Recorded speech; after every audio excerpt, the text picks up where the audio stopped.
the last thing I'd say on that is, as we grow up through the Air Force and really any organization, there's probably these tools, and I've taken a number of these assessment tools.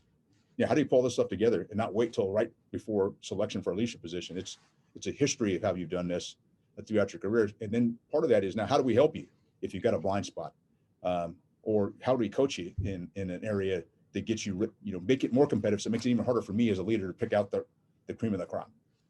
That should be our goal.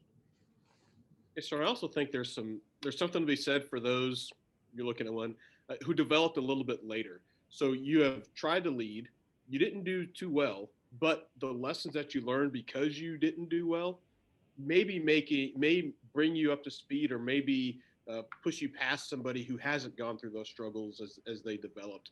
Is there any thought to how you reward the late bloomers, or how you allow the late bloomers an opportunity because they've learned some lessons and had some reps and some sets that they didn't, maybe their peers who got it right all the time didn't have?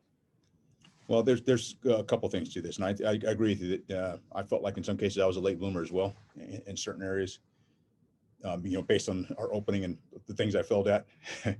So I do think, one of the things in the United States Air Force we did is for, those that are listening, we had a below the zone promotion. So you could actually accelerate your promotions. We're not doing that anymore. And I think that it opens up the opportunity so you don't feel like you're in a rush to get someplace and you only got one shot. And because of that, you can actually spend more time working with our officers and NCOs to develop them to be stronger leaders as they go forward. And then we got to have a little more tolerance.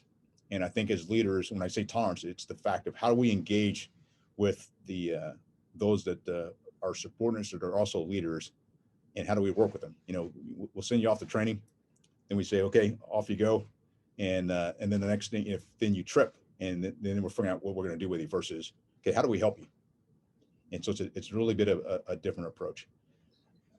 I think the last thing I kind of share on this as well is we do have a little bit of a halo effect.